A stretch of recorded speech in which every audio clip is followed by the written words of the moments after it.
ಸಂಸಾರ ಪರಮಾಗುವುದರಲ್ಲಿ ಇಂದಿಗೆ ಸುಮಾರು 1100 ವರ್ಷಗಳ ಪೂರ್ವದಲ್ಲಿ ಅಮೃತ ಚಂದ್ರಾಚಾರ್ಯ ದೇವರು ಬರೆದಿರುವ ಆತ್ಮಖ್ಯಾತಿ ಟೀಕೆಯ ಮಧ್ಯದಲ್ಲಿ ಉದ್ಬುದ್ಧಗೊಂಡಿರುವ ಕಲಶಗಳ ಮೇಲೆ ರಾಜಮಲ್ಜಿ ಪಾಂಡೆಯವರು ಬರೆದಿರುವ ಬಾಲಬೋಧಿನಿ ಟೀಕೆ ಸ್ವಾಧ್ಯಾಯ ನಡೆದಿದೆ.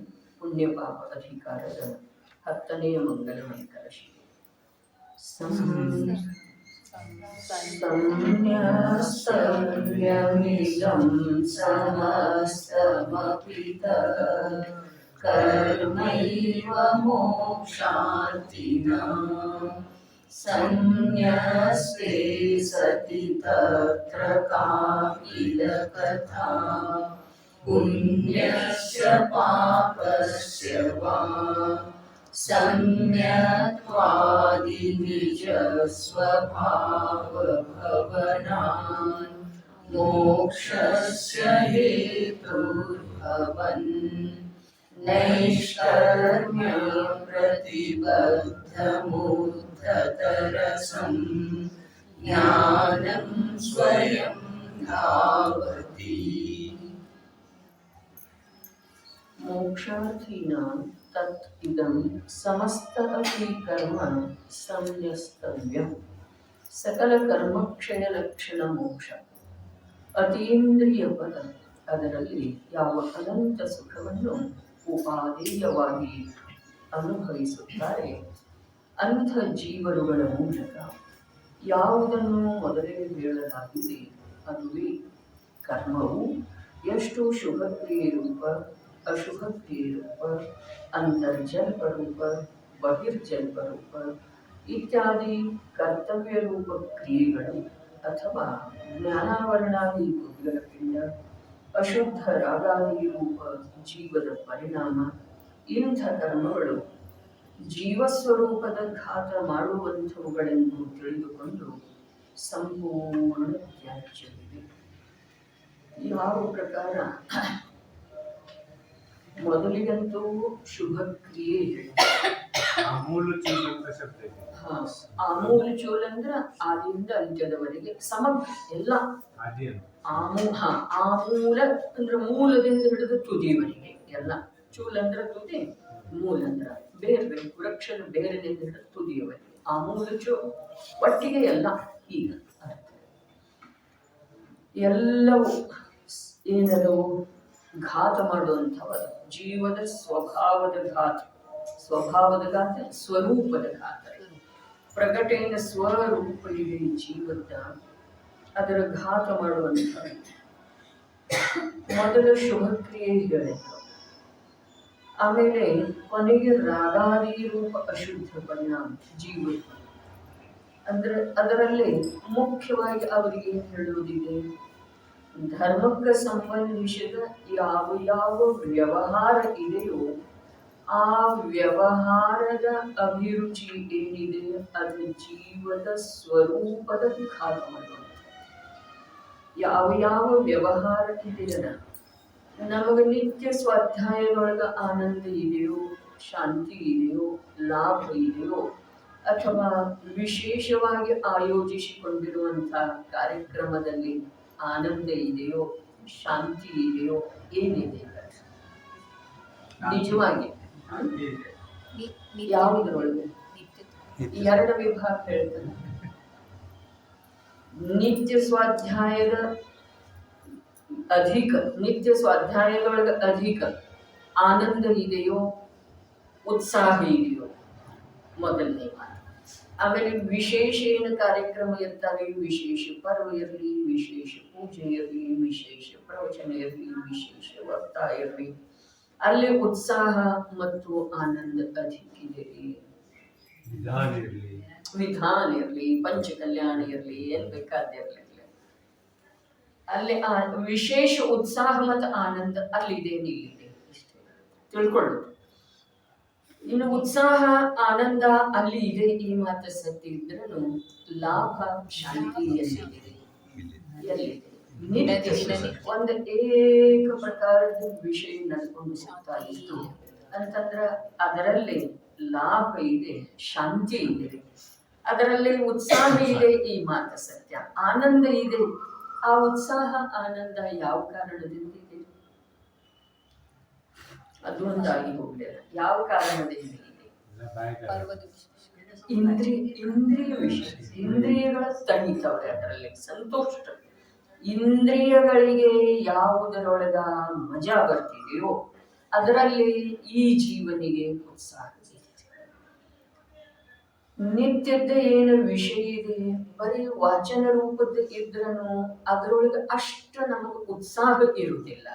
ಬರೀ ವಾಚನ ರೂಪದ ಸ್ವಂತಿಕೆ ತಿರ್ಲಿ, ರೂಕ್ಷ ಅನ್ನಿಸ್ತಿದ್ದೇವೆ, ಉತ್ಸಾಹ ಇರುವುದಿಲ್ಲ. ಆದ್ರ ಪಡ್ಕೊಂಡ್ರ ಲಾಭ ಅದರಲ್ಲೇನೆ ಇದೆ, ಅಧಿಕ ಇದೆ.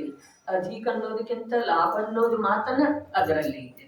ಇದರಲ್ಲೇ ಇಂದ್ರಿಯ ವಿಷಯ, ಪರದ ಕಡೆಗೆ ನೋಡೋದ, ಪರದ ಅದರದ ಆದರ ಅಥವಾ ಯಾವುದು ಆ ಪ್ರಕಾರ ಮಾಡ್ಬೇಕನ್ನೋ ಉತ್ಸಾಹ, ಇವೆಲ್ಲ ಏನದವೋ ಇವು ತಾತ್ಕಾಲಿಕ ವಿಶೇಷತೆ ಏನಿರ್ತಾವೋ ಅವುಗಳಲ್ಲೇ ನಡೀತಿದೆ. ಅದಕ್ಕೆ ಇಲ್ಲಿ ಹೇಳ್ತಾ ಇದ್ದರು, ಈ ಜೀವಕ್ಕ ಹೊರಗಿಂದ ಏನಿದೆಯಲ್ಲ ಅದ ಅನಾದಿ ಕಾಲದ ಅಭ್ಯಾಸ ಇದ್ದ ಕಾರಣ ಅದರೊಳಗನ ಈ ಜೀವದ ಉತ್ಸಾಹ ಅಧಿಕ ಇದೆ. ಇಲ್ಲಿ ದೃಷ್ಟಾಂತಂತೂ ನಮ್ಮ ದೃಷ್ಟಿಯಿಂದ ಕೊಟ್ಟಿದ್ರೆ, ಆದ್ರೆ ಜೀವದ ಮೂಲತಃ ಉತ್ಸಾಹ ಇಂದ್ರಿಯಗಳು ಎಲ್ಲಿ ರಮಿಸ್ತವೆಯೋ ಅಲ್ಲಿ ಇರ್ತಿದೆ. ಎಲ್ಲಿ ಇಂದ್ರಿಯಾತೀತ ಆಗು ಅತೀಂದ್ರಿಯ ಪದ ಅಂತ ಹೇಳಿ ಹೇಳಿದ್ರಲ್ಲ, ಮೋಕ್ಷ ಸರ್ವ ಕರ್ಮ ಕ್ಷಯ ಲಕ್ಷಣ ಮೋಕ್ಷ. ಮೋಕ್ಷ ಅರ್ಥಾತ್ ಅದಕ್ಕೆ ಪ್ರತಿ ಪದ ಏನು ಕೊಟ್ಟರು, ಅತೀಂದ್ರಿಯ ಅವಸ್ಥಾ ಅಂದ್ರೆ ಅತೀಂದ್ರಿಯ ಪದವಿ ಅಂದ್ರೆ ಅತೀಂದ್ರಿಯ ಪದ, ಅತೀಂದ್ರಿಯ ಸ್ಥಾನ. ಹಾಗಾದ್ರೆ ಎಲ್ಲಿ ನಮ್ಮ ಇಂದ್ರಿಯ ವಿಷಯಗಳ ಮೇಯಲಿಕ್ಕೆ ಅವಕಾಶ ಇಲ್ಲವೋ ಅಲ್ಲಿ ನಮಗ ನಿಜವಾಗಿ ಲಾಭ ಮಾಡ್ಕೊಳ್ಳಿಕ್ಕೆ ಅವಕಾಶ ಇದೆ.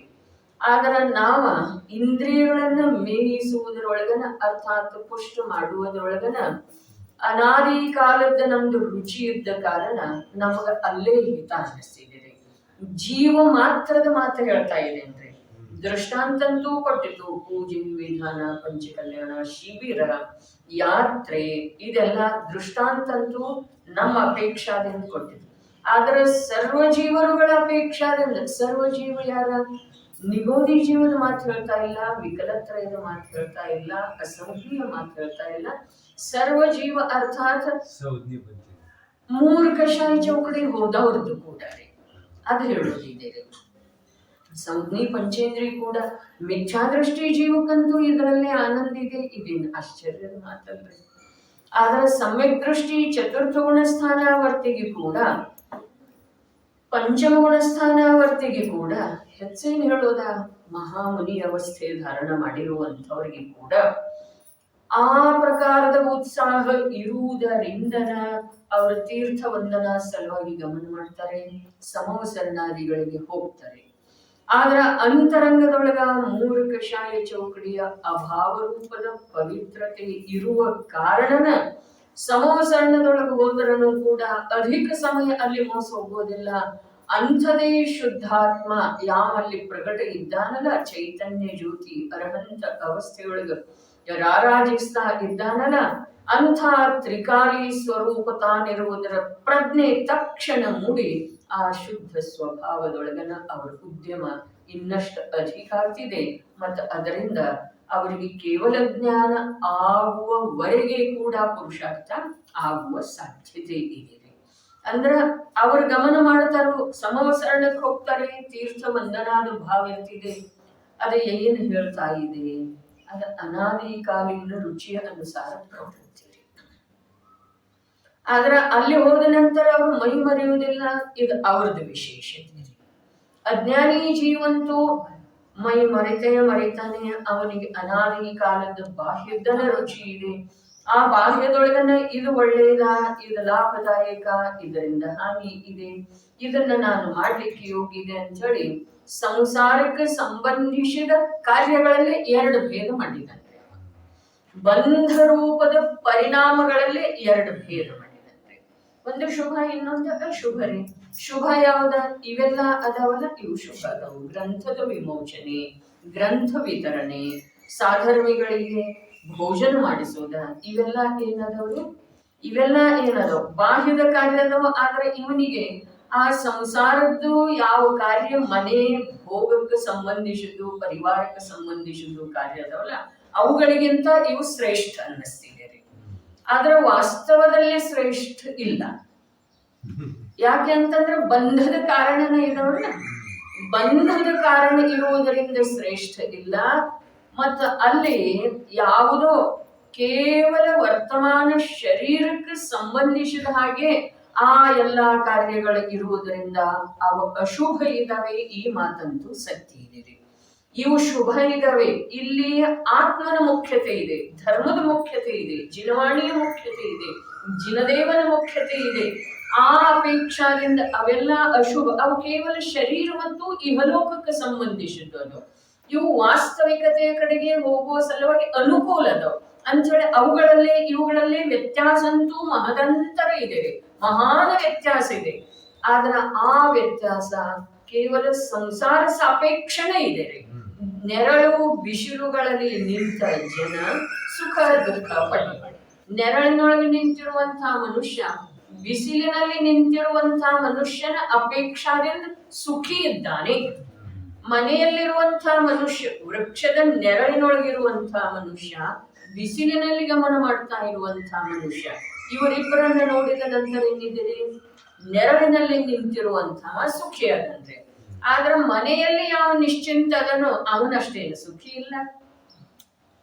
ಇನ್ನು ಆ ಮನೆಯಲ್ಲಿ ಯಾವ ನಿಶ್ಚಿಂತ ಪುರುಷ ಇದ್ದಾನೆ ಅದು ದೃಷ್ಟಾಂತದ ಅಪೇಕ್ಷಾದಿಂದ ಆಯ್ತು.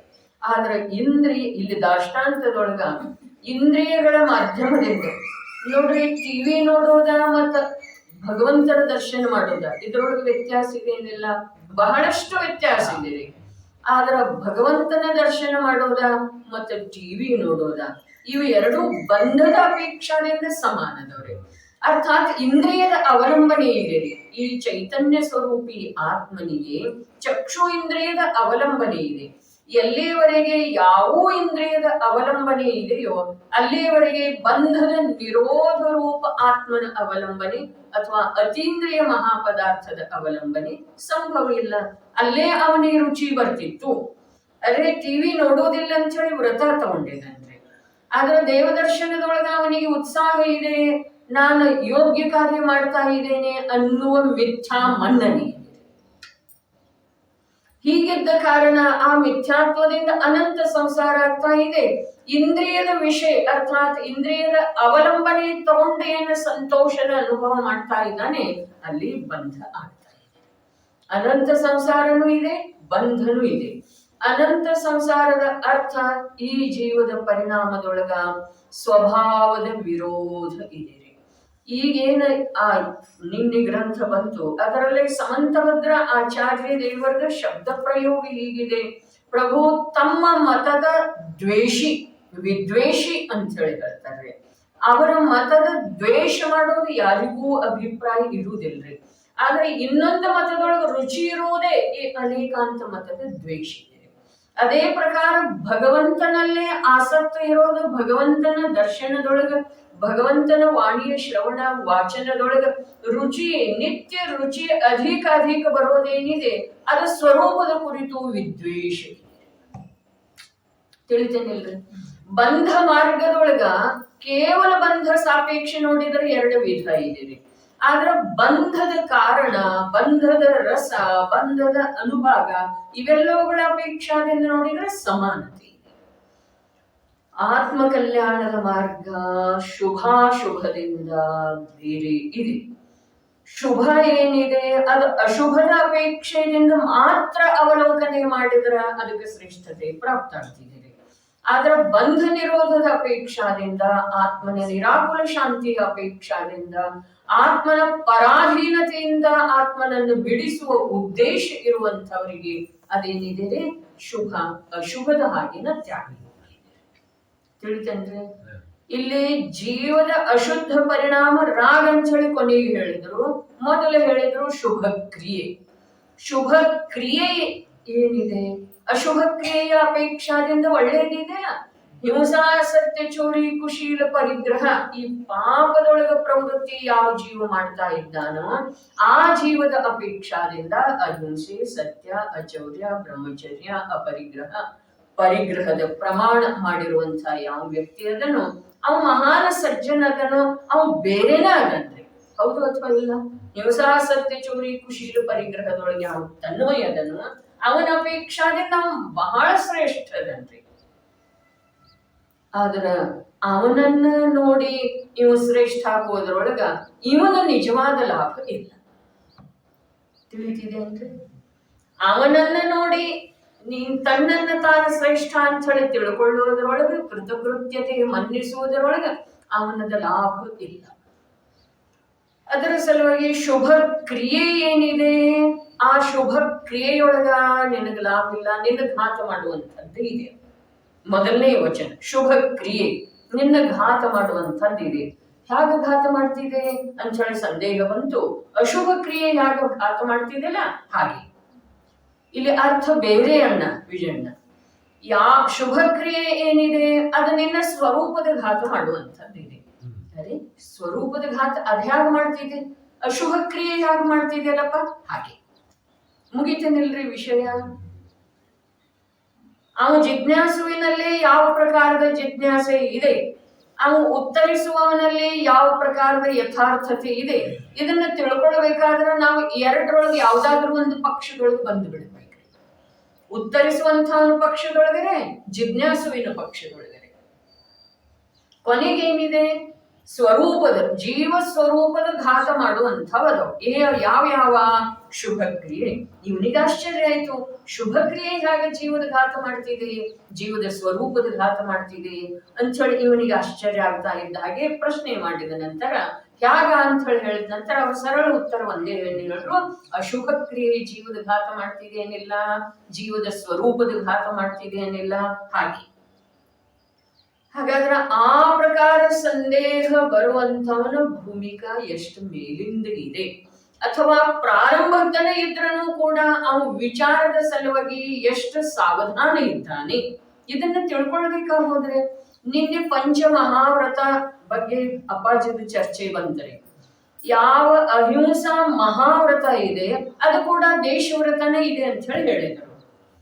ತಿಳಿದಿತ್ತೇನಿಲ್ರಿ ಹೇಗೆ ಅನ್ನೋದ್ರದ ಸ್ಪಷ್ಟೀಕರಣ ಮಾಡಿದರು.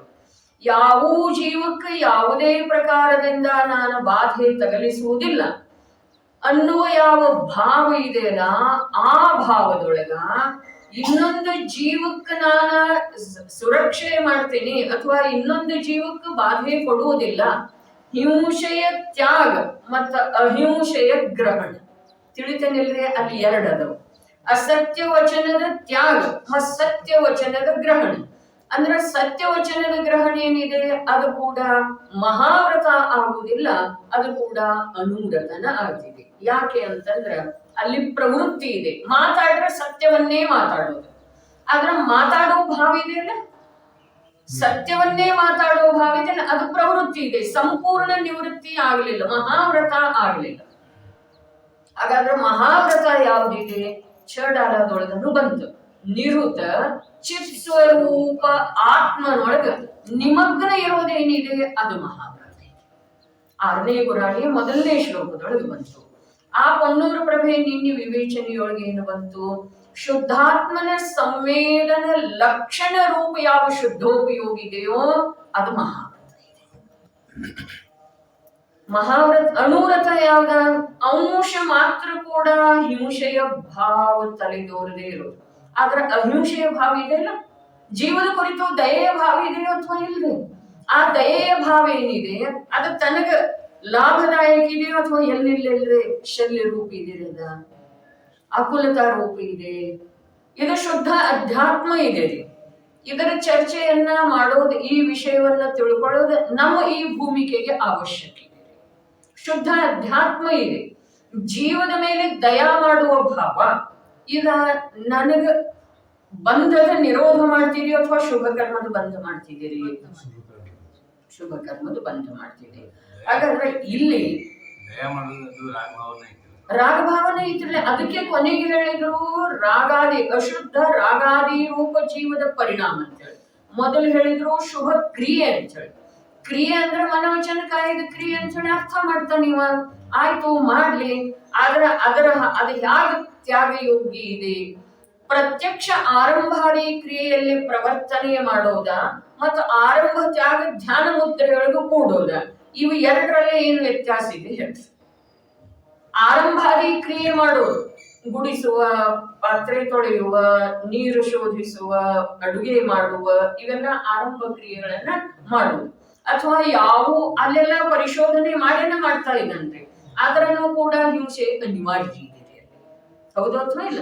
ಹಾಗಾದ್ರೆ ಯಾವ ಕ್ರಿಯೆ ಮಾಡಿದ ಧ್ಯಾನ ಮುದ್ರೆಯೊಳಗೆ ಸ್ವಸ್ಥ ಕುಂತಿದಂತೆ ಅವನಿಗೆ ಬಂಧದ ಅಪೇಕ್ಷಾದಿಂದ ಇಲ್ಲಿ ಅಂಥ ಕಾರ್ಯದ ಅಷ್ಟೇ ತ್ಯಾಗ ಇದೆಯೇ ವಿನಃ ಯಾವ ಕಾರ್ಯ ಒಳಗಡೆ ಆಗ್ಬೇಕು ಆ ಕಾರ್ಯ ಆಗ್ತಾ ಇಲ್ಲ. ಅಂದ್ರೆ ಅವು ಬಂಧ ಇದೆ, ಬಂಧದ ನಿರೋಧ ಇದೆ ರೀ, ಬಂಧನ ಇದೆ ರೀ. ಸ್ವಸ್ಥ ಕೂತಿದಂದ್ರೆ ಅವ ಯಾವ ಆರಂಭ ಕ್ರಿಯೆ ಮಾಡ್ತಾ ಇಲ್ಲ ಬಾಹ್ಯದ ದೃಷ್ಟಿಯಿಂದ, ಶರೀರದ ಮೂಲಕ್ಕಿಲ್ಲ, ಯಾರಿಗೆ ಮನಸ್ಸು ನೋಯಿಸುವಂತ ವಚನ ಆಡ್ತಾ ಇಲ್ಲ, ಯಾರ ಕುರಿತಾಗಿ ಅಶುಭ ವಿಚಾರ ಮಾಡ್ತಾ ಇಲ್ಲ.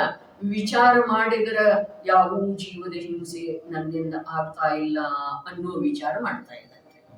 ಅವನಿಗೆ ಬಂಧ ಇದೆಯೋ ಅಥವಾ ಇಲ್ಲ? ಇದೆ. ಯಾಗ ಬಂಧ ಇದೆ? ಅಲ್ಲಿ ಪ್ರವೃತ್ತಿಯಿಂದ ಬಂಧ ಆದ್ರೆ ಇಲ್ಲಿ ನಿವೃತ್ತಿಯಿಂದ ಬಂಧ ಇದೆ. ಇದು ಸ್ಪಷ್ಟ ವಿಷಯ ತಿಳ್ಕೊಳ್ಳಿಕ್ಕೆ. ಅಲ್ಲಿ ಪ್ರವೃತ್ತಿ ರೂಪದ ಪರಿಣಾಮ ಇದೆ, ಇಲ್ಲಿ ನಿವೃತ್ತಿ ರೂಪದ ಪರಿಣಾಮ ಇದೆ. ಆದ್ರೆ ಇವನದ ಪರಪದಾರ್ಥದಲ್ಲಿ ಪ್ರವೃತ್ತಿನೂ ಸಾಧ್ಯ ಇಲ್ಲ ಇವನ ಸ್ವಭಾವದೊಳಗ, ಪರಪದಾರ್ಥದಿಂದ ನಿವೃತ್ತಿನೂ ಸಾಧ್ಯ ಇಲ್ಲ ಇವನ ಸ್ವಭಾವದೊಳಗ. ಅಂಥ ಯಾವ ಸ್ವಭಾವದ ಸನಿಕ ಉದ್ಯಮಶೀಲದನೋ ಅವನ ಯಾವ ನಿವೃತ್ತಿ ಇದೆಯೋ ಅದನ್ನ ನಿಜವಾಗಿ ನಿವೃತ್ತಿ ಅಂತ ಹೇಳಿ ಹೇಳ್ತಾರೆ.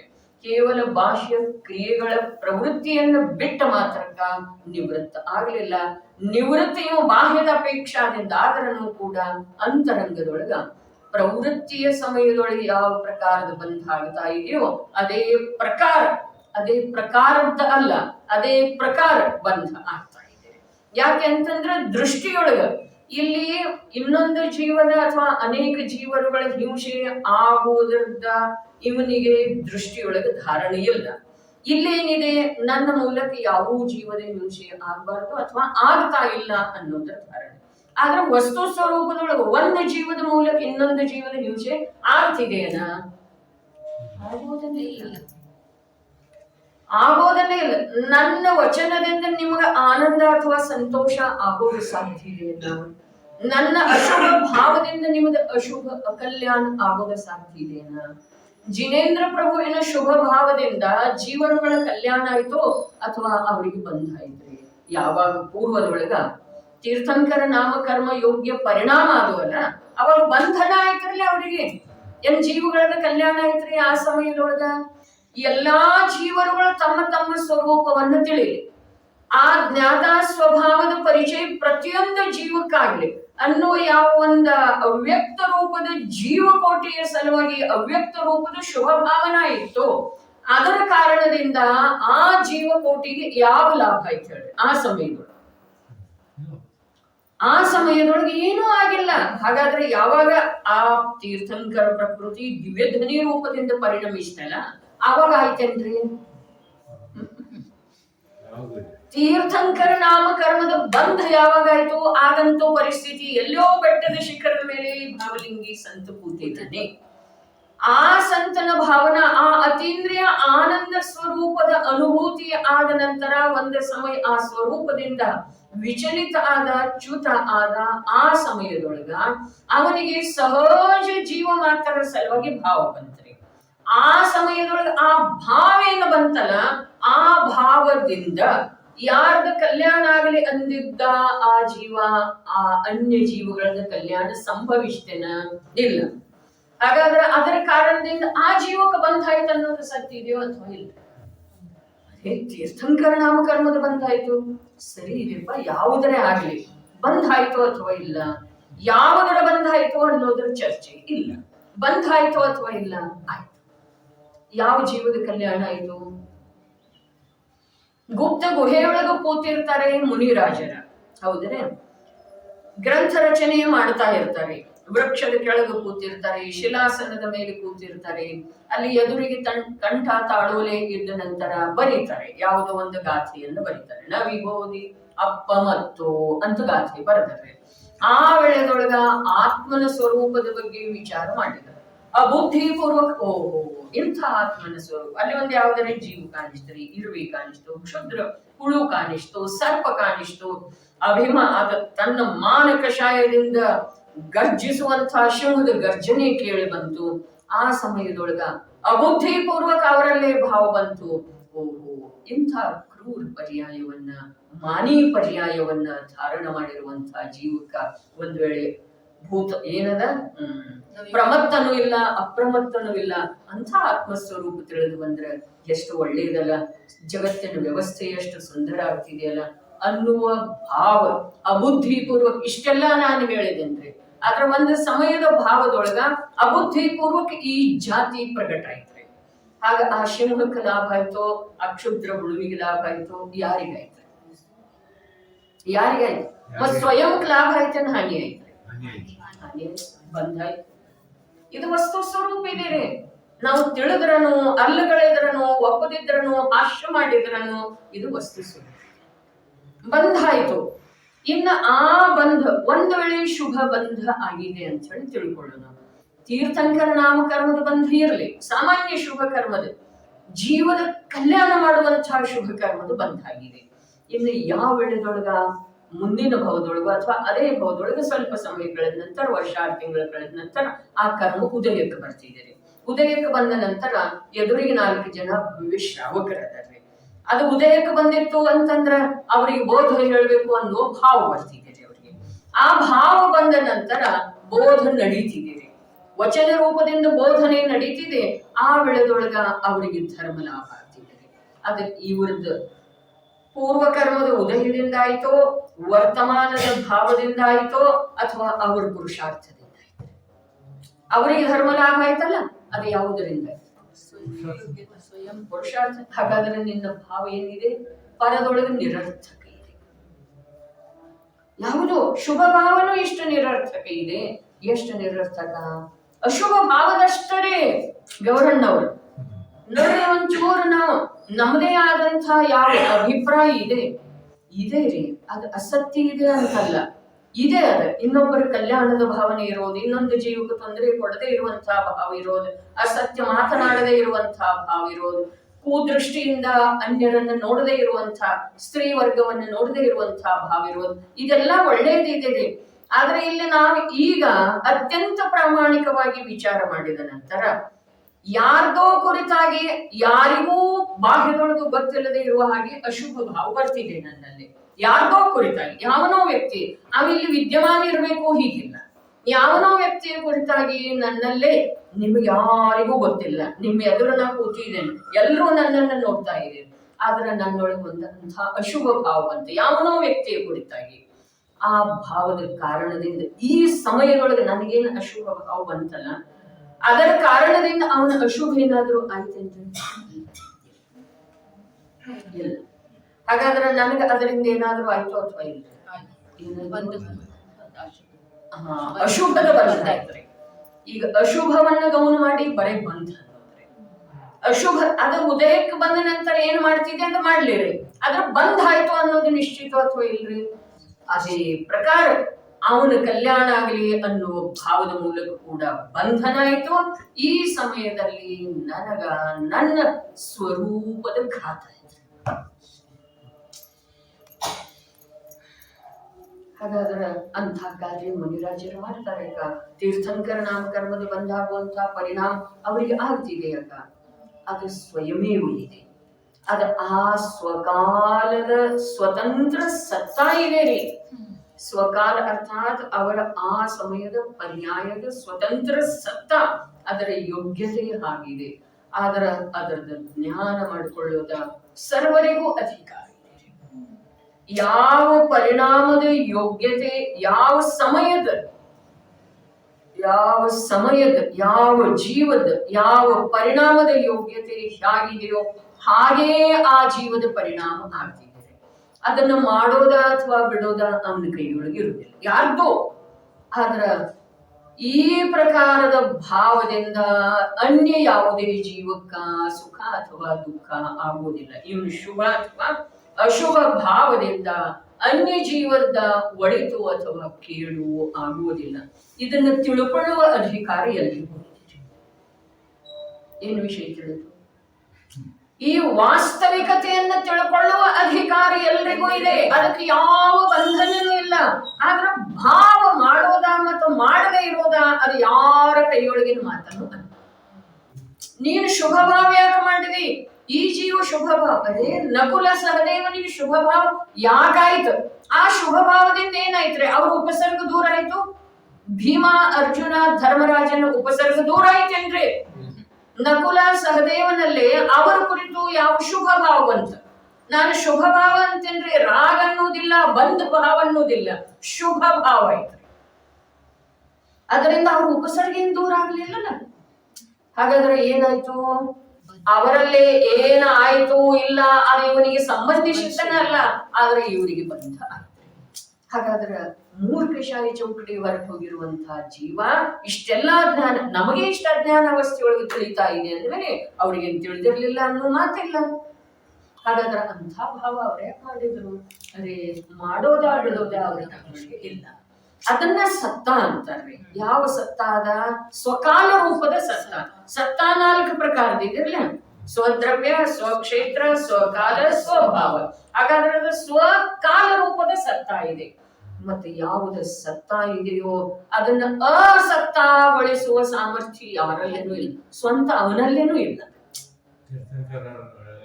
ಯಾರೊಳಗನೂ ಇಲ್ರಿ.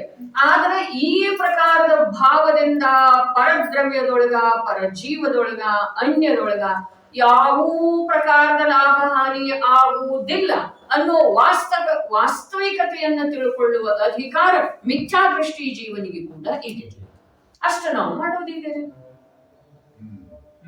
ಈ ಜೀವದ ಶುಭ ಭಾವದಿಂದ ಅಲ್ಲೇನಾಗ್ಲಿಲ್ಲ. ಲಕ್ಷ್ಮಣನ ಶವವನ್ನು ಹೊತ್ತು ತೆಗೆದಲ್ಲ ರಾಮ 6 ತಿಂಗಳ ತನಕ, ಅವ ಜೀವಂತ ಆದರೆ ಆ ದಿನ ಅಲ್ಲೇನು ಕಾರ್ಯ ಆಯಿತು? ಅನೇಕ ಜ್ಞಾನಿ ಅಜ್ಞಾನಿ ಸ್ವರ್ಗದ ದೇವಗಳಿಗೆ ಕೂಡ ಇವನ ಕುರಿತು ದಯೆ ಬಂತರಿ. ಇಂಥದ್ದೇ ಹಾಗ ಮಾಡ್ತಾ ಇದ್ದಾನೆ ಈ ಪುರಾಣ ಪುರುಷ ಅಂತೇಳಿ. ಆದ್ರ ಅವರೆಲ್ಲರಿಗೂ ಇವನ ಕುರಿತ ದಯೆ ಬರುವುದರಿಂದ ಇವನಲ್ಲಿ ಏನ್ರಿ ಬದಲಾವಣೆ ಆಯ್ತದೆ? ಅದು ಇಲ್ಲ. ಅದರ ಸಲುವಾಗಿ ಹೇಳ್ತಾ ಇದ್ದಾರೆ, ಪ್ರಭು ನಿನ್ನ ಅನಂತ ಬಲ ಪರಪದಾರ್ಥದೊಳಗ ನಿರರ್ಥಕಾಗಿ ಹೋಯ್ತಲ್ಲ. ಭಾವಲಿಂಗಿ ಸಂತರ್ರಿ, ಜ್ಞಾನಿ ಪುರುಷರ ಅರ್ಹಂತರ ಗುಣಗಾನ ಮಾಡುವ ವೇಳೆದೊಳಗೆ ಹೇಳ್ತಾರ್ರಿ, ಇದು ಗುಣ ಇದೆ, ದೋಷ ಇದೆ, ನಮ್ಗೆ ದೋಷ ಅನ್ನಿಸಿದಿರಿ. ಪ್ರಭು ನಿನ್ನ ಅನಂತ ಬಲ ಎಲ್ಲ ಪರಪದಾರ್ಥಗಳಲ್ಲಿ ನಿರರ್ಥಕಾಯಿ. ಏನು ಉಪಯೋಗ ನಿನ್ನಲ್ಲಿ ಅನಂತ ಬಲ ಇದ್ದ ಅಂತ ಹೇಳಿ ಹೇಳಿದ್ರ ಅದ ಅವ್ರ ಗುಣಸ್ತುತಿ ಆಯ್ತು ಅಥವಾ ನಿಂದೆ ಆಯ್ತರಿ? ಗುಣಸ್ತುತಿ ಆಯ್ತರಿ. ಜ್ಞಾನಿಗಳ ಮಾಡ್ತಾ ಇದ್ದಾರೆ, ಅದು ಗುಣಸ್ತುತಿ ಆಯ್ತು. ಆದ್ರೆ ನಮಗನ್ಸಿದೆ, ಅರೆ ಯಾವ ಪದಾರ್ಥದೊಳಗೆ ಏನೂ ಮಾಡುವ ಸಾಮರ್ಥ್ಯ ಇಲ್ಲ, ಹಾಗಾದ್ರೆ ಎಂಥ ಅನಂತ ಬಲಶಾಲಿ ಇವ್ರ ಅಂತ ನಮ್ಗನ್ನಿಸ್ತಿದೆ. ಇದ್ದಾರ ಅಥವಾ ಇಲ್ಲ ಬಲಶಾಲಿ? ಅದುವೇ ನಿಜವಾದ ಬಲ ಇದೆ. ಏನೂ ಮಾಡೋದಿಲ್ಲ. ಅನಂತ ವೀರ್ಯದ ಕಾರ್ಯ ಅದುವೇ ಇದೆ. ಅನಂತ ಪರಪದಾರ್ಥಗಳ ತಿಳಿದು ಬಂದ್ರನು, ಪ್ರತ್ಯಕ್ಷ ಕಂಡು ಬಂದ್ರನು ಕೂಡ ಪ್ರತ್ಯಕ್ಷ ಯಾವೆಲ್ಲ ಅತೀತ ಅನಾಗತ ಸೂಕ್ಷ್ಮ ದೂರವರ್ತಿ ಅವೆಲ್ಲ ಯಾವ್ರೆ ಗುಪ್ತ ಎಲ್ಲಾನು ಏನದು ಪ್ರಕಟದ. ನಮ್ಮ ಅಂತರಂಗದೊಳಗೆ ಏನ್ ನಡೀತಾ ಇದೆ ಅನ್ನೋದು ಅವನಿಗೆ ಸ್ಪಷ್ಟ ಇದೆ, ಅಸ್ಪಷ್ಟ ಇದೆ.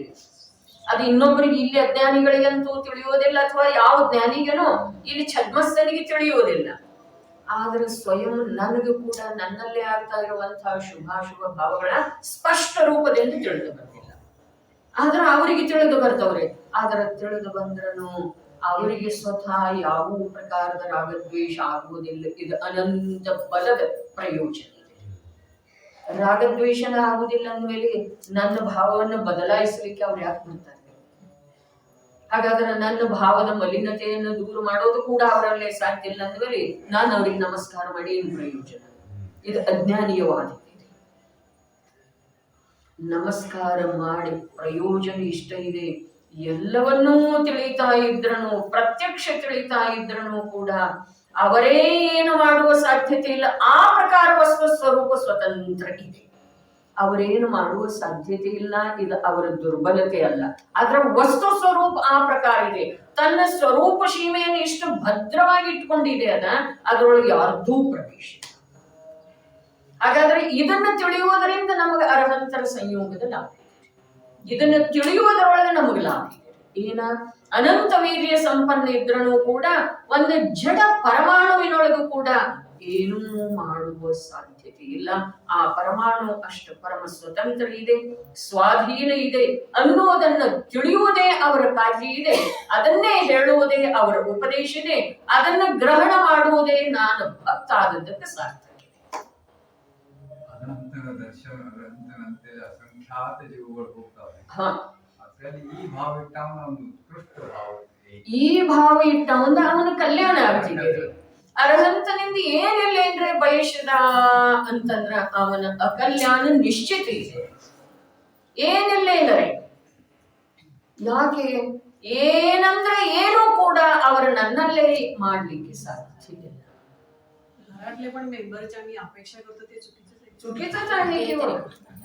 ಏನೇನು ಅಪೇಕ್ಷೆ ಮಾಡ್ತೇವೋ ಆ ಅಪೇಕ್ಷೆಯನ್ನ ಅವರು ಪ್ರತಿ ಸಮಯಕ್ಕೆ ಪ್ರತ್ಯಕ್ಷವಾಗಿ ತಿರಸ್ಕರಿಸ್ತಾರೆ. ಪ್ರತ್ಯಕ್ಷವಾಗಿ, ಅವ್ಯಕ್ತವಾಗಿ ಅಲ್ಲ, ವ್ಯಕ್ತ ರೂಪದಿಂದ ತಿರಸ್ಕರಿಸ್ತಾರೆ ಅನ್ನೋದು ಒಂದು ಪ್ರಕಾರದ ಕಥನ. ಆದ್ರೆ ಅವರ ಆ ಸಮಯದ ಯೋಗ್ಯತೆ, ಸ್ವಕಾಲದ ಸತ್ತ ಹೇಗಿದೆಯೋ ಹಾಗೆ ಮಾಡಬಾರ್ದು. ಅದು ದೋಷ ಅಲ್ಲ. ಅದು ದೋಷ ಅಂತ ಹೇಳಿ ನಾವು ನೋಡ್ತೇವಲ್ಲ, ಅದು ನಮ್ಮ ದೃಷ್ಟಿ ದೋಷ. ಪ್ರತಿಯೊಂದು ವಸ್ತು ಆಯಾ ಸಮಯದ ಅವಸ್ಥೆಗೆ ಬದ್ಧ ಇದೆ ನೋಡ್ರಿ. ಅದಕ್ಕೊಂದು ಕ್ರಮಬದ್ಧ ಅಂತ ಹೇಳಿ ಹೇಳ್ತಾರೆ.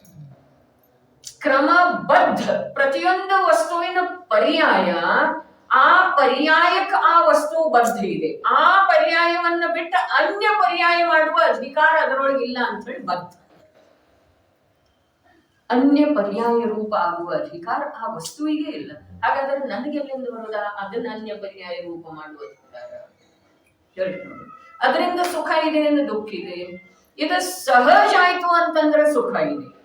ಇದು ನಾವು ಕೃತ್ರಿಮವಾಗಿ ಒತ್ತಿಟ್ಟೆವು, ದಬಾಯಿಸಿಟ್ಟೆವು.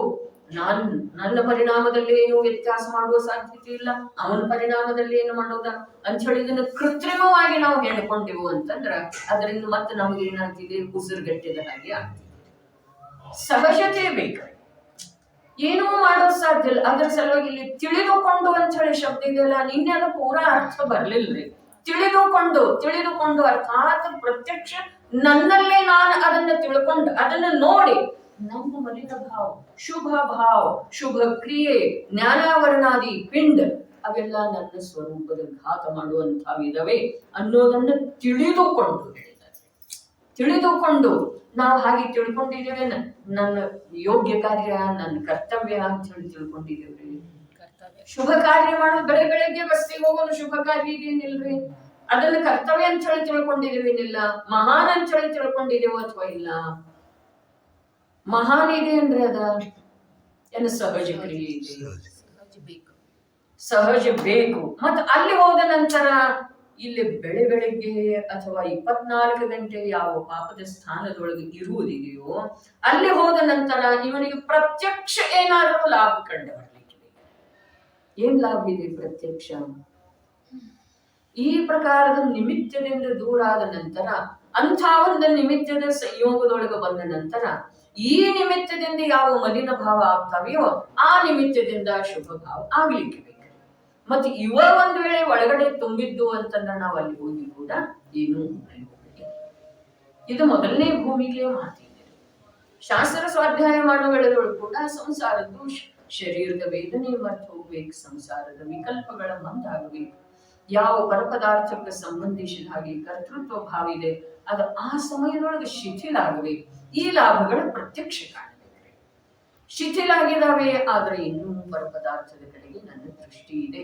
ಇದನ್ನ ಯಾವಾಗ ತಿಳ್ಕೊಳ್ತಾನೆ ಆವಾಗ ಆ ಜೀವ ನಿರ್ಣಯ ಮಾಡ್ತಾನೆ, ಇವು ಎಲ್ಲವೂ ಏನದವು ನನ್ನ ಸ್ವರೂಪದ ಘಾತ ಮಾಡುತ್ತವೆ. ಎಲ್ಲವೂ ಅಂದ್ರೆ ಪರಪದಾರ್ಥ ಅಲ್ಲ, ಅವುಗಳಿಗೆ ಸಂಬಂಧಿಸಿದ ಎಲ್ಲಾ ಪ್ರಕಾರದ ಭಾವನನ್ನು ನನ್ನ ಕ್ರಿಯೆ, ನನ್ನ ಭಾವ, ನನ್ನ ಪರಿಣಾಮ ಅವೆಲ್ಲ ಏನದವು ನನ್ನ ಭಾಗ ಮಾಡುತ್ತವ. ನೀನ್ ಯಾರು ಹಾಗಾದ್ರೆ? ನಾನು ಬರೀ ಒಂದು ಸಹಜ ಚೈತನ್ಯ ಕೋಮಲ ಸ್ವಭಾವ. ಒಂದು ಮಲ್ಲಿಗೆ ಪುಷ್ಪ ಇದೆ, ಅದೆಷ್ಟು ಕೋಮಲ ಇದೆ, ಅದನ್ನು ಹೀಗೆ ಹೊಸೆಯುದ್ರೂ ಅದು ಹಾಳನ ಅದಕ್ಕೆ ಬಾಧೆನ ಆಗ್ತಿದೆ, ಜೋರಾಗಿ ಊದಿದ್ರೆ ಅದಕ್ಕೆ ಬಾಧೆ ಆಗ್ತಿದೆ,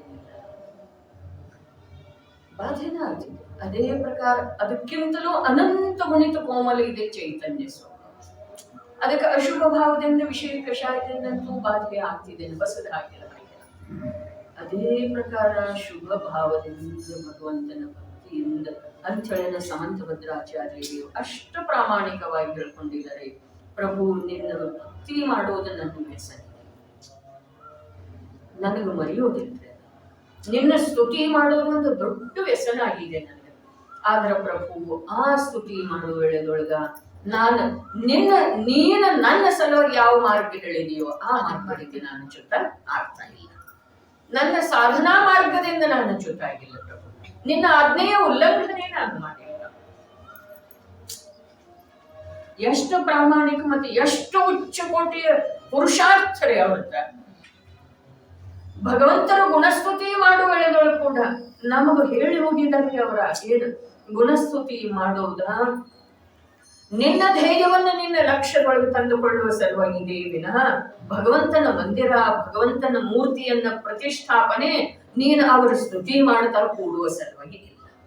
ನೀನು ನಿನ್ನ ಧ್ಯೇಯವನ್ನ ಲಕ್ಷ್ಯದೊಳಗೆ ತಂದುಕೊಳ್ಳುವ ಸಲುವಾಗಿ ಮಂದಿರದ ನಿರ್ಮಾಣ ಇದೆ, ಮೂರ್ತಿಯ ವಿರಾಜ ಪ್ರತಿಷ್ಠಿತ ಮಾಡಿದ್ದೇ ಇದೆ, ಸ್ತುತಿ ಮಾಡುವುದಿದೆ. ಆದ್ರೆ ನಿನ್ನ ಧ್ಯೇಯವನ್ನು ನೀನು ಮರಿಬೇಡಪ್ಪ ಅಂತ ಹೇಳಿದೆ. ಅದೇ ಮಾತು ನಮ್ಗೆ ಹೇಳಿದ. ನಾನು ಮಾಡ್ತಾ ಇಲ್ಲ ಪ್ರಭು, ನಿನ್ನ ಆಜ್ಞೆಯ ಉಲ್ಲಂಘನೆ ಮಾಡ್ತಾ. ಸಮಂತ ಭದ್ರಾಚಾರ್ಯ ಎಲ್ಲ ಸಾಹಿತ್ಯ ತಾವೇನು ಹೇಳ್ತಾರೆ. ಈ ರತ್ನಕರಣ ಶೋಕಾಚಾರ್ಯ ಸಮಾಪದ ಸ್ವಾಧ್ಯಾಯ ಆಗ್ತಾ ಇದೆ. ಸ್ವಾಭಾವಿಕವಾಗಿ ಭಾವಪೂರ್ಣವಾಗಿ ತಿಳ್ಕೊಂಡ್ರೆ ಸಾಧಾರಣ ಜೈನದಲ್ಲಿ ಶುದ್ಧ, ನಮ್ಮ ಕ್ರಿಯಾಕಾಂಡದಲ್ಲಿ ಶುದ್ಧ, ಏನು ಅಂಧಾನುಕರಣ ಇದೆ ಅದು ತನ್ನಷ್ಟಕ್ಕೆ ತಾನೇ ಬಿಟ್ಟು ಹೋಗ್ತಿದ್ದೀರಿ. ಅದಕ್ಕೆ ಏನೆಲ್ಲ ನಮ್ಮಲ್ಲಿ ಏನೆಲ್ಲ ಅಯಥಾರ್ಥ ಇದೆಯೋ ಅದನ್ನು ಬಿಡುವ ಸಲುವಾಗಿ ನಾವು ಕೃತ್ರಿಮವಾಗಿ ಯಾವ ಪ್ರಯತ್ನನೂ ಮಾಡಬೇಕಾಗಿಲ್ಲ. ವಾಸ್ತವಿಕತೆಯನ್ನ ತಿಳಿತಾ ಹೋದ್ರ ಅವಾಸ್ತವ ಯಾವುದಿದೆಯೋ ಅದು ತನ್ನಷ್ಟಕ್ಕೆ ತಾನೇ ದೂರ ಮಾಡುವ ಅವಶ್ಯಕತೆ. ನೀನು ನಿನ್ನನ್ನು ತಿಳಿ, ನಿನ್ನ ಸ್ವರೂಪವನ್ನು ತಿಳಿ, ನಿನ್ನ ಕಾರ್ಯವನ್ನು ತಿಳಿ, ನಿನ್ನ ಕರ್ತವ್ಯವನ್ನ ತಿಳಿ. ವರ್ತಮಾನ ಭೂಮಿಕೆ ಯೋಗ್ಯ ಕರ್ತವ್ಯವನ್ನ ಮಾಡ. ವರ್ತಮಾನ ಭೂಮಿಕೆ ಯೋಗ್ಯ ಕರ್ತವ್ಯ ಏನಿದೆ? ತಿಳಿಯುವುದಿದೆ, ರಾಗದ್ವೇಷ ಮಾಡುವುದಿಲ್ಲ. ರಾಗದ್ವೇಷ ಮಾಡೋದಿಲ್ಲ, ಬರೀ ತಿಳಿಯುವುದಿದೆ, ತಿಳಿಯುವುದಿದೆ. ಹಾಗಾದ್ರೆ ತಿಳಿಯುವುದಿದೆ ಅನ್ನೋದು ಲಕ್ಷ್ಯಕ್ಕೆ ಬಂದ ನಂತರ, ತಿಳಿಯುವುದಿದೆ ಅನ್ನೋದು ಪ್ರತ್ಯಕ್ಷ ಕಾರ್ಯ ಶುರುವಾದ ನಂತರ ರಾಗದ್ವೇಷ ಮಾಡದೇ ಇರೋದಕ್ಕೆ ಮತ್ತೇನು ಮಾಡೋದ್ರಿ? ರಾಗದ್ವೇಷ ಆಗೋದನ್ನೇ ಇಲ್ರಿ. ಎಲ್ಲಿ ಆಗ್ತಾವ ಹೇಳ್ತಾರೆ? ಒಂದು ಕುಂದರಂಥ, ಗೃದ್ಧ ಪಿಚ್ಚರಂಥ, ಸಮಂತ ಭದ್ರರಂಥ, ಪೂಜ್ಯ ಪಾದರಂಥ, ಅಮಿತ ಗತಿಯಂಥ, ಅಮೃತ ಚಂದ್ರರಂಥ ಸಂತರ ನಮ್ಮ ಪರಂಪರೆಯೊಳಗೆ ಆಗಿ ಹೋಗಿದ್ದಾರೆ ಅನ್ನೋದಕ್ಕಿಂತ ಅವರ ಪರಂಪರೆಯಲ್ಲೇ ನಾನು ಬರ್ತಾ ಇದ್ದೇನೆ, ಇದು ಪ್ರಜ್ಞೆ. ನಮ್ಮ ಪರಂಪರೆಯೊಳಗೆ ಅವರಾಗಿದ್ದಾರೆ, ಅವರ ಪರಂಪರೆಯಲ್ಲಿ ನಾನು ಬರ್ತಾ ಇದ್ದೇನೆ ಅನ್ನುವ ಪ್ರಜ್ಞೆಯನ್ನು ಮರೆತು ನಾವು ಅನ್ಯ ಪರಂಪರೆ ಸ್ಥಾಪನಾ ಮಾಡ್ತಾ ಇದ್ದೇವೆ. ಸ್ವಾಮೀಜಿ ಸಲುವಾಗಿ ಕೂಡ ಅದೇ ಮಾತು ಇದೆ. ಯಾವ ಮಾತನ್ನ ಅವರು ಹೇಳಿದ್ರು, ಎಲ್ಲಿ ನಿಂತು ಹೇಳಿದ್ರು, ಏನು ಮಾಡ್ತಾ ಹೇಳಿದ್ರು ಅನ್ನೋದು ಬಿಟ್ಟ ಗ್ರಂಥ ತೆಗೆದ ಎಲ್ರಿಗೂ ಹೇಳುವ ಅಧಿಕಾರ ಬಂತಲ್ಲ, ಅದರಿಂದ ಇಷ್ಟೆಲ್ಲ ಅಸ್ತವ್ಯಸ್ತ ಆಗಿ ಹೋಗಿದೆ. ಅವರನ್ನ ಮುಂದಿಟ್ಟುಕೊಂಡು ಪ್ರತ್ಯಕ್ಷವಾಗಿ ಅವರದ ವಿರೋಧ, ಅವರ ಅನುಯಾಯಿಗಳು ಎಷ್ಟು ಮಾಡಿದಾರೋ ಅಷ್ಟು ವಿರೋಧಿಗಳು ಮಾಡ್ಲಿಕ್ಕೆ ಆಗೇ ಇಲ್ರಿ, ಇದುವರೆಗೆ ಆಗಿಲ್ಲ. ಇನ್ನು ಬೇಕಾದಷ್ಟು ಕಾಲ ವಿರೋಧಿಗಳು ವಿರೋಧ ಮಾಡಿದ್ರೂ ಅವರ ಅನುಯಾಯಿಗಳು ಎಷ್ಟು ವಿರೋಧ ಮಾಡ್ತಾ ಇದ್ದಾರೋ ಅಥವಾ ಮಾಡಿದಾರೋ ಅಷ್ಟು ಮಾಡೋದು ಸಾಧ್ಯ. ಕೋಟಾದ ಘಟನೆ ಹೇಳ್ತೇನಿಲ್ರಿ. ಮೊನ್ನೆ ಕೋಟಾದೊಳಗೆ ಸ್ವಾಮೀಜಿ ಮೊಟ್ಟ ಮೊದಲು ಹೋದ್ರ ಅಂತ ಹೇಳಿ ಹೇಳ್ತಾರಲ್ಲ. ಫೋಟೋದ್ರಿ ಆ ಕೋಟಾದೊಳಗೆ ಏನು ಹೋದ್ರು ಆ ವೇಳೆದೊಳಗ ಪ್ರಶಿಕ್ಷಣ ಶಿಬಿರ ಸಲುವಾಗಿ ಹೋದ್ರಿ ಅವ್ರ 20 ದಿವಸ ನಡೀತಿತ್ರಿ ಪ್ರಶಿಕ್ಷಣ ಶಿಬಿರ. ಈಗೂ 18 ದಿವಸ ನಡೀತಿದೆ. ಮೊದಲನೇ 1 ದಿವಸ ಯಾವ್ದ್ರೊಳಗೆ ಹೋಗ್ತಿದೆ, 18ನೇ ದಿವಸ ಯಾವ್ದ್ರೊಳಗೆ ಹೋಗ್ತಿದೆ, ನಡುವೆ ಏನೇನು ಬರ್ತವೆ, ಆ ಸಂಗೋಷ್ಠಿ ಈ ಸಂಗೋಷ್ಠಿ ಏನೇನು ಇರ್ತವೆ ಇರ್ಲಿ. ಆದ್ರೆ ಸ್ವಾಮೀಜಿ ವಿದ್ಯಮಾನತೆಯೊಳಗ ಯಾವ ಪ್ರಶಿಕ್ಷಣ ಶಿಬಿರ ನಡೀತಿದ್ದು ಅಲ್ಲ, 20 ದಿವಸದ ಶಿಬಿರ. ಸೋನಗಳದೊಳಗನು ಶ್ರಾವಣ ಮಾಸದೊಳಗೆ 20 ದಿವಸದ ಶಿಬಿರ ಇರ್ತಿತ್ರಿ. 20 ದಿವಸದ ಶಿಬಿರ ಏನು ನಡೀತಿದ್ದು, ಮೊಟ್ಟ ಮೊದಲು ಕೋಟಾದೊಳಗೆ ಪ್ರಶಿಕ್ಷಣ ಶಿಬಿರದ ಏನು ಒಂದು ನಿರ್ಣಯ ಮಾಡುವ ಸಲುವಾಗಿ ಅಲ್ಲಿಯ ಜೈನ ಸಮಾಜ ಮೀಟಿಂಗ್ ಮಾಡ್ತಿತ್ತು. ಆ ವೇಳೆದೊಳಗ ಎಲ್ಲಾ ಮಾಡಬಹುದು, ಆದ್ರ ಅವಾಗ 50,000 ಖರ್ಚು ಬರ್ತಿತ್ರಿ. ಈಗ 3-4 ಕೋಟಿ ಬರ್ತಿತ್ತಂತ್ರಿ ಪ್ರಶಿಕ್ಷಣ ಶಿಬಿರಕ್ರಿ. ಅವಾಗ 50,000 ಇತ್ರಿ. ಯಾವಾಗ 1960 ಅಂತ ಹೇಳಿ ಹೇಳಿದ್ದೇವೆ ನಾವು, ಹುಟ್ಟಿರ್ಲಿಲ್ಲ ಅಂತ ಮೊನ್ನೆನೂ ಹೇಳಿದ್ದೇವೆ. 1960 ಅವಾಗ 60 ಅಥವಾ 59 ಎರಡು ಭೇದ ಹೇಳಿದೇನ್ರಿ, ಅಸ್ಪಷ್ಟ ನನಗೆ ಸ್ಮರಣೆ ಬರ್ತಾ ಇಲ್ಲ.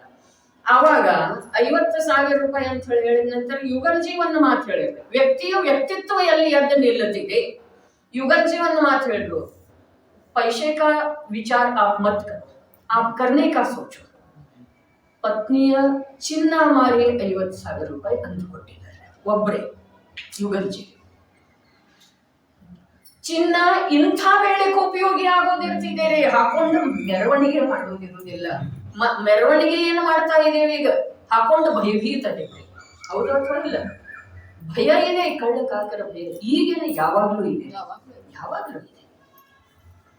ವಿಜಯಣ್ಣ 50,000 ರೂಪಾಯಿ ಒಬ್ಬರ ಆ ವೇಳೆದೊಳಗೆ ಆದದ್ದು ಘಟನೆ ಇದೆ. ಸ್ವಾಮೀಜಿ ಫೋಟೋ, ಸ್ವಾಮೀಜಿಯ ಮಹಿಮಾ ಎಷ್ಟ್ರಿ. ಅವಾಗ 20-25,000 ಜನರು ಇರ್ತಿದ್ದರ್ರಿ ಅವ್ರ ಪ್ರವಚನದೊಳಗ.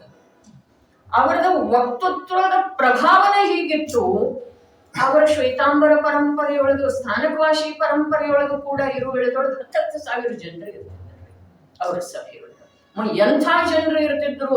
ಅವರ ಮುಖದ ಅವಲೋಕನೆ ಕೆಲವೊಂದು ಅದಾವ್ರಿ, ಫೋಟೋ ಅದಾವು, ಏನೇನು ಅದಾವು. ಅವರ ಮುಖದ ಅವರದ ವೇಷಭೂಷಾದ ಅವಲೋಕನೆ ನೋಡಿದ್ರೆ ಮಾಡಿದ್ರೆ ಎಷ್ಟು ಸಾಧಪ್ಪ ಅಂತ ಹೇಳಿ ಅನಿಸ್ತಿದೆ. ಇಂದು ಎಷ್ಟು ಪಂಡಿತ್ ಅನ್ನಿಸಿಕೊಳ್ಳುವಂತ ಅವರ ಶಾಸ್ತ್ರೀಯ ಅನ್ನಿಸಿಕೊಳ್ಳೋರದ ವೇಷಭೂಷಾದೊಳಗೆ ಏನೇನಾಗಿ ಹೋಗಿದೆ, ಎಷ್ಟು ಅಪ್ ಟು ಡೇಟ್ ಆಗಿ ಹೋಗಿದ್ದಾರೆ. ನೀವು ಎಷ್ಟು ಅಪ್ ಟು ಡೇಟ್ ಆಗ್ತೀರಲ್ಲ ಅಷ್ಟು ಧರ್ಮ ದೂರ ಹೋಗ್ತಿದ್ದೀರಿ. ನೀವು ಹಿಂದ್ ಹೋಗ್ಬೇಕ್ರಿ.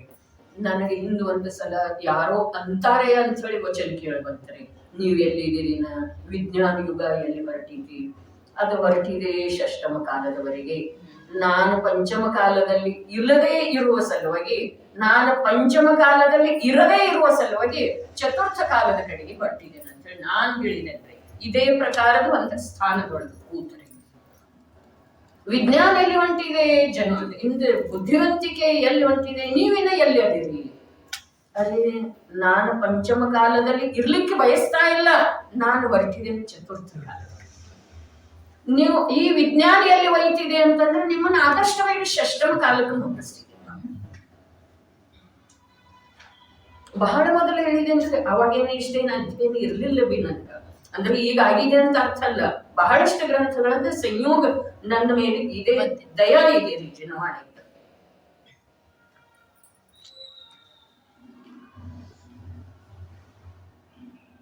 ಆ ವೇಳೆದೊಳಗ ಆ ಯುಗಲ್ಜಿಗೆ ಅವ್ರದ್ದು ಮಹಿಮಾ ಎಷ್ಟಿತ್ತು.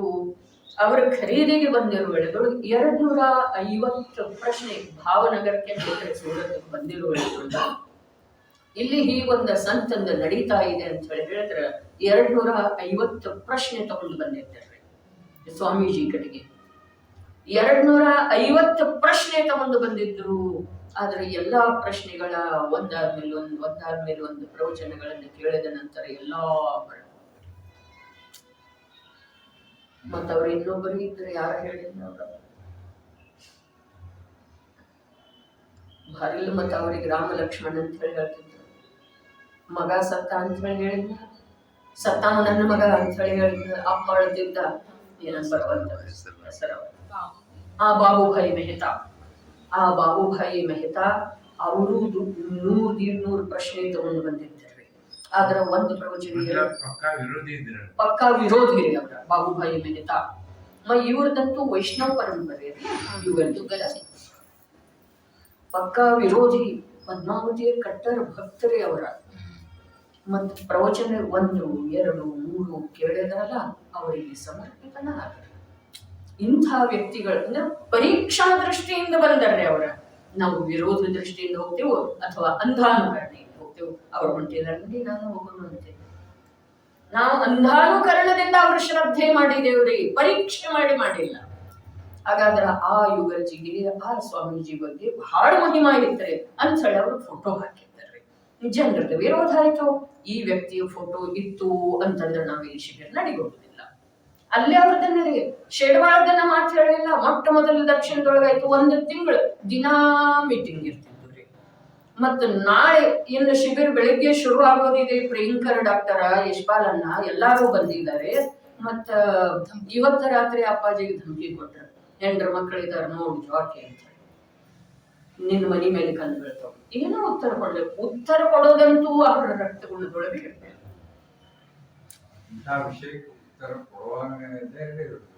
ಏನಾಗ್ತಿಕ್ ನೋಡ್ತೇನೆ ನಾನು ಅನ್ಲಿಲ್ಲ, ಆಗಲಿ ಅನ್ಲಿಲ್ಲ, ಏನು ಅನ್ಲಿಲ್ಲ. ಅವರೆಲ್ಲ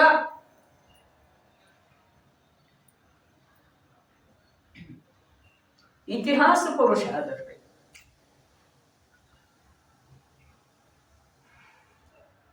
ಆದ್ರೆ ಯಾವಾಗೂ ಸ್ವಾಮೀಜಿಯ ವ್ಯಕ್ತಿತ್ವದ ಮಹಿಮಾ ಅಪ್ಪಾಜಿ ಮಾಡಲಿಲ್ಲ ಅಂಥೇಳಿ ಇಂಥ ನಿಕೃಷ್ಟ ಕ್ಷೇತ್ರದೊಳಗೂ ಕೂಡ ಅವರ ವಿರೋಧ ಯಾರು ಮಾಡಲಿಲ್ಲ. ಪ್ರತ್ಯಕ್ಷವಾಗಿ ವಿರೋಧ ಮಾಡಲಿಲ್ಲ, ಹಿಂದೆ ಬೇಕಾದಷ್ಟು ಮಾಡಿದ್ದಾರೆ. ಇಂಥ ನಿಕೃಷ್ಟ ಕ್ಷೇತ್ರವೇ ಇಲ್ಲೆಲ್ಲ ದೇವಿಯರ ಮಹಿಮಾ ಇದೆ, ಭಟ್ಟಾರಕರ ಪೀಠ ಇದಾವೆ. ಇಂಥದ್ರೊಳಗೆ ನೀವು ಜಿನವಾಣಿಯ ಮಾತುಗಳು ಸ್ವಾಮೀಜಿಯ ವ್ಯಕ್ತಿತ್ವವನ್ನು ಸ್ವಲ್ಪ ಕೂಡ ಮುಖ್ಯ ಮಾಡಲಿಲ್ಲ, ಆದ್ರ ಅವರ ಮಾತುಗಳನ್ನ ಮುಖ್ಯ ಮಾಡಿ ಹೇಳಿದ್ದಾರೆ. ಪ್ರತ್ಯಕ್ಷ ಭಂಡಾರಿ ಮೇಲೆ ಮನುಭೈ ಜೋರ್ ತಂದರ್ರಿ ವಿಜಯಣ್ಣ. ಘಟನಾ ಗೊತ್ತಿದೆಯಲ್ಲ ತಮ್ಗ?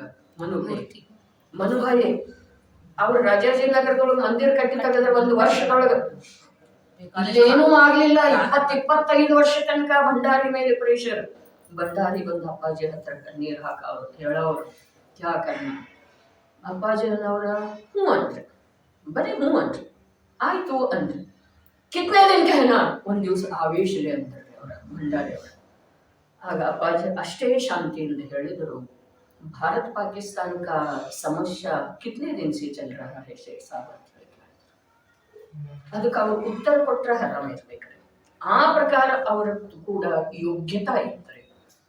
ಪ್ರೆಷರ್ ಏನ್ ತಂದ್ರು? ಸೂರ್ಯಕೀರ್ತಿ ಮೂರ್ತಿ ಸ್ಥಾಪನಾ ಅಪ್ಪಾಜಿ ಮೇಲೇನೋ ಪ್ರೆಷರ್ ತಂದ್ರು. ಆ ಮನುಭೈ ಸ್ವಲ್ಪ ಜೋರ್ ಇಟ್ಟಿರ್ರಿ. ಏನಂದ್ರು?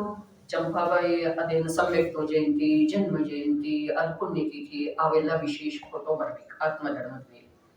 ಸ್ವಾಮೀಜಿದ ಫೋಟೋ ಬರ್ಬೇಕು. ಅಪ್ಪಾಜಿ ಅಂದರು, ಭಗವಂತರ ಫೋಟೋ ಬಿಟ್ಟು ಬೇರೆ ಏನಾರ ಬರೋದಿತ್ತು ಅಂದ್ರೆ ನನ್ನ ಕಡೆಯಿಂದ ಆತ್ಮಧರ್ಮದ ಕೆಲಸ ಆಗೋದಿಲ್ಲ. ನಿಶ್ಚಿತ ನಿರ್ಣಯ ಬೇಕ್ರಿ, ಆಗೋದಿಲ್ಲ ಅಂತ ಹೇಳಿ ಹೇಳಿದ್ರು. ಫೋಟೋ ಹಾಕಿದ್ರ ನಾನು ಒಳಗ ಮಾಲಂತೂ ಅವ್ರದ್ದ ಕೊಡೋದೈತಿ, ಅದರ ಫೋಟೋ ನಾನು ಹಾಕೋದು ಮಾನ್ಯ. ಅದೇ ಘಟನಾ ಅಲ್ಲಿ ಆಗಿದ್ರಲ್ಲ, ಇದಕ್ಕಿಂತ ಮೊದಲ್ರಿ ಆ ಫೋಟೋ ಯಾರ್ದು ಫೋಟೋ ಇತ್ತು ಅವ್ರ ಹತ್ರನೇ ಸಮಸ್ಯೆ ತಗೊಂಡು ಹೋದ್ರು ಇವರೆಲ್ಲ ಶಿಬಿರದ ಆಯೋಜಕರು. ಆವಾಗ ಸ್ವಾಮೀಜಿ ಅಂದ್ರು, ಇತ್ನಿ ಸಿ ಬಾತ್ ಹೈ, ನಿಕಾಲ್ ದೋ ಫೋಟೋ. किसी का फोटो नहीं लगाने से भगवान आत्मा का चर्चा होता हो तो वो फोटो तत्काल निकाल देना चाहिए. ಸ್ವಾಮೀಜಿ 4ನೇ ಗುಜರಾತಿ ಕಲ್ತವ್ರಿ. ಅವ್ರು ನಿಮ್ಮ ಹಾಗೆ PhDನೂ ಅಲ್ಲ, ನ್ಯಾಯ ತೀರ್ಥನೂ ಅಲ್ಲ. ಧರ್ಮ ಎಲ್ಲಿದೆ? ಅದಕ್ಕೆ ಅವರ ಮುಖದಿಂದ ಅನೇಕ ಬಾರಿ ಬಂದದ್ದು ಇದೆ. ಪಂಡಿತಾಯಿ ಅಲಗ್ ಬಾತ್ ಹೈ, ಧರ್ಮ ಅಲಗ್ ಬಾತ್. ಪಂಡಿತರು ಎಷ್ಟಿದ್ದಾರೆ ಆ ಸಮಯದೊಳಗ?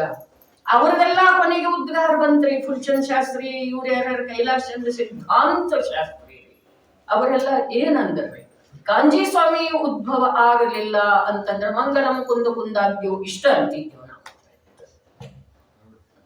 ಜಾಹೀರೊಳಗೆ ಹೇಳಿದ್ದಾರೆ, ಖಾನಿಯಾ ತತ್ವ ಚರ್ಚಾದೊಳಗೆ ಏನೇನಾಗಿದೆ 3 ಭಾಗ ಪ್ರಕಟ ಆಗಿದವ್ರಿ ಪುಸ್ತಕ. ತತ್ವ ಚರ್ಚಾ ಶಿಖರ್ಜಿ ಒಳಗೆ ನಡೀತಿತ್ತ ನಡಿ ಬೆಳೆಯಾಗಿ